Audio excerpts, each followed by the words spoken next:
Hey guys, Jarek and Komodos here, going to be doing some more Halo 4. This time we're doing some Team Infinity Slayer. My loadout looks a little bit different. I'm using a light rifle, an assault rifle, and an auto sentry using the firepower perk. People don't really like this perk, but the only time I actually use it is when I'm using the light rifle because up close it pretty much is outclassed by every other gun in the game.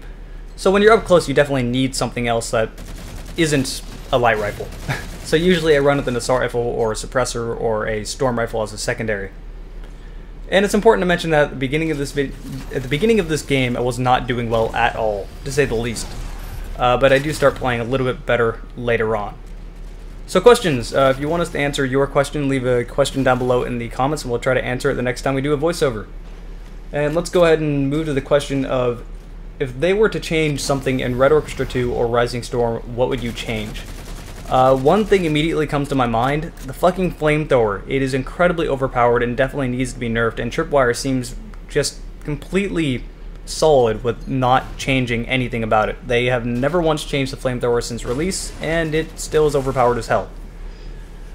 Now, Red Orchestra is mainly about map positioning and outsmarting your opponent. It usually doesn't have much to do with having the better gun or anything like that, because every gun kills you in one shot with the exception of some of the faster firing SMGs, which even then that's still 1 to 3 shots and you're dead. You die really fast in that game, so usually it doesn't matter. But when it comes to the flamethrower, if you're using that Type 100 SMG and you get the first shot off and then someone shoots you with the flamethrower, they will kill you and they'll still be alive. So it definitely needs to be changed a little bit. What I want them to change... Oh, also this guy got really fucked up. My whole team's just sitting up here waiting for him. I don't even know why he tried that. But yeah, if I were to change anything to do with the flamethrower, what I would change is make the flamethrower take a little bit of time to kill to make it actually burn you instead of kill you instantly. And also make it so that the person using the flamethrower moves slowly, because he has regular movement speed. You have a giant tank on your back and holding a flamethrower. That shit ain't light, so you shouldn't be able to run 1,000,000 miles an hour.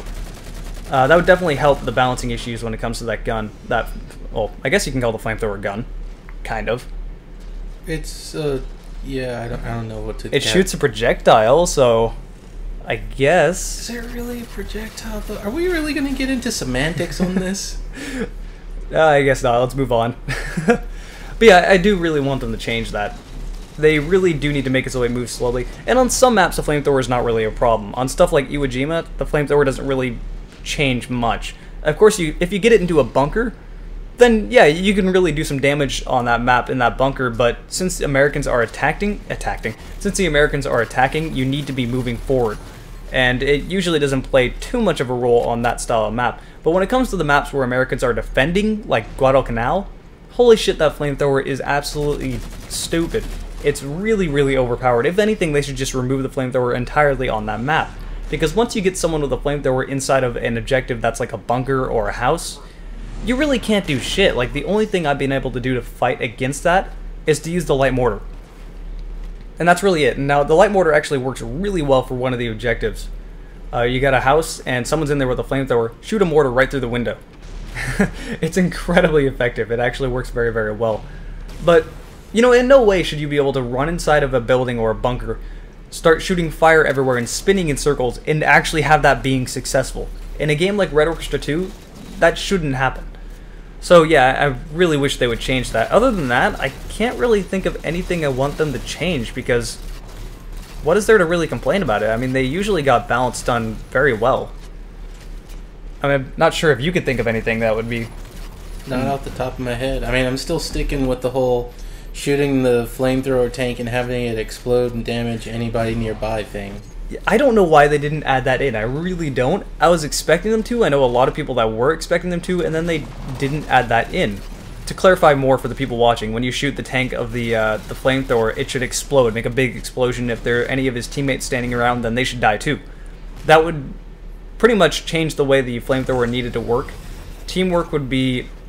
I don't want to say less essential then, because it would be, but you definitely wouldn't want to be standing next to someone with a flamethrower, that's for sure. So, you know, it would definitely change the way people reacted to things, and it would actually add to the game. And even if it didn't, who fucking cares? That's cool. I'll be honest, I think it would make teamwork more essential with the flamethrower, because you'd need people watching your back, literally. Well, yeah, but you know what I meant.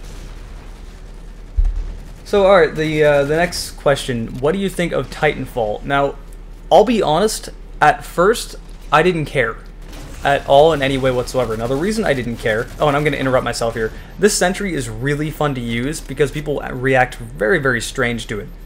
They don't know what to do. Some people start lobbing grenades at it. Some people shoot at the sentry instead of you. Some people just run off. A lot of people do that, which is probably the smartest thing to do. It's amusing to use, it really is. Even if you end up dying, you'll end up laughing because of what people respond to it with. What was I talking about? Alright, Titanfall. Originally, I wrote this game off. Originally, I was like, mech game. I don't really care, because I thought it was like mech on mech, like Mech Warrior Online or something like that, and that really doesn't appeal to me. So I guess I was just being closed-minded and didn't look at it long enough. And then I looked at it again a little bit earlier, and actually, it looks very, very good. It looks really cool, and it's a lot different than what I thought it was. So, you know, I would say I'm excited for the game to come out, but that was before I realized that it's a fucking EA game. That means for people playing on PC, you're going to have to use Origin. Origin sucks. Now, people have been saying that I kind of... what's the word? I exaggerate how bad Origin actually is, but I have nothing but problems when it comes to Origin. Games don't download correctly, they take forever to download, it's slower than Steam, which shouldn't work with the way their servers are set up. With the way they have their servers set up, it should be at least twice as fast to download a game on Origin than Steam, but it's not, it's slower. I have problems with customer service, because what customer service? I've had problems with Steam before, but when I contacted customer service, I got a reply that day. So I can't complain about that in any way whatsoever. When it comes to Origin, this happened to me 2 different times where I wanted to buy DLC for Battlefield 3, and I bought the DLC, but where is it? It's not in my Origin account, it didn't show up that I even bought it, it wasn't in Battlefield 3 anywhere. I couldn't actually access what I bought, and then when I went to contact customer service, it took them a fucking month to reply to me and get anything done. And even then, they still made you go through a fucking bunch of loopholes, so... That is not acceptable. It should not take... Customer service, no. A month for something like that? No. That should be like a phone call. And they're like, alright, we're right on it. To be fair, Steam doesn't really have a phone you can call either, but they actually reply in a timely manner. And they'll occasionally break their own policy to help you a little bit. Like, I remember one time I had with Steam, which wasn't a problem I had with Steam, it was something dumb I did.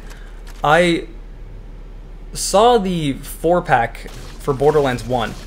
But I didn't quite actually read it, because this was after all the DLC came out. I figured, I just saw 4, and I just thought it was all the DLC in the game, so I bought it, and then I realized what it was afterward, and I contacted them. And they're like, yeah, we'll just go ahead and refund you pretty much everything, and take the games out of your account, and then just buy it correctly, which they're not supposed to do. They have a pretty strict no-refund policy, so, you know, they'll break their own policies every once in a while just to help you. So, you know, I can't complain about Steam's customer service. They do what they're supposed to. That's actually pretty awesome. So yeah, to sum that up, I really do want Titanfall, but I really don't want to use Origin. And before you say anything, why don't you play it on Xbox One? No, fuck you. I hate the next-gen consoles. I really do, because they're not next-gen. Like, at this point, PC gaming has gone to the point of the resolution, your standard resolution for PC gaming being 1440. And it's moving up even more than that. And these next console games, a lot of them can't even play at 1080p. This is like, we've been able to PC gaming has been quote-unquote next-gen since Crysis 1. And these consoles still have not caught up. Now, immediately the first thing console users are going to say is, but it's not all about graphics, it's about the gameplay. And then they try to argue that, oh, the PS4 has 0.5 gigabytes more RAM than the Xbox One. It's like, it's just really stupid what console users will end up actually trying to argue. Okay, I should probably get off this topic before I rant even more than this. I really do hate consoles, and I'm saying that as I'm playing Halo 4. I also had someone else say, for someone that hates consoles a lot, you sure do seem to play a lot of Halo. I don't see what this has to do with anything, honestly, because I like Halo as a game, but I don't want to have to play it on the shitty box, but I'm forced to. If it was on PC, you bet I would basically not be playing it on console, I'd be playing it on PC. Like, I would sooner deal with Origin with all the problems I've had than play a game on console, and that's really saying a lot. So yeah, majorly went off topic a little bit there. Just a little bit. Just a little bit. Someone else mentioned something talking about something entirely different than before. Someone was talking about the Circle Pad Pro extension for the DS.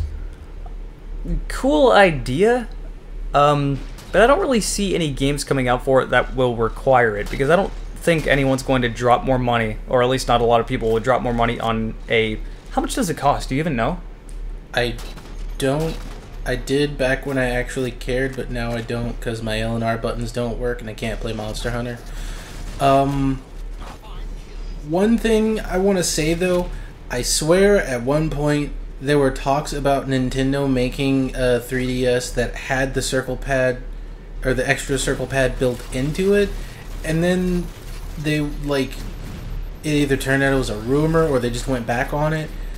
That would have been genius. I'd have instantly gotten that instead of the DS or the 3DS that I have now, and I love it because it's a Zelda 3DS, but I can't fucking play it because my L&R buttons don't work. Yeah, someone else, kind of on the same topic, someone else mentioned that they had a Game Boy Advance SP that still works and it's like indestructible. That was the Game Boy Advance though. That thing like never died. But it seems like the more they make these new handhelds, the better performance they may have, but they just seem structurally unsound. I can't say I've had the same experience. Yours seem to die, mine seem to work as they're supposed to, but meh. Well, fuck you very much. Anyway, my main point there was that the Circle Pad Pro, I don't think anyone's going to make a game that requires you to use this, which I wish more shooters would come out on the 3DS, but in all reality, that's not who they're marketing towards. They're not marketing towards people like me that really like to play games like Red Orchestra 2. They're marketing towards kids and kind of gimmicky games, so I don't think they'll ever do that, which is disappointing. So I guess the last hope for handheld shooters is the PS Vita. Anyway, this has been a little bit of Halo 4. Hope you enjoyed it, and later.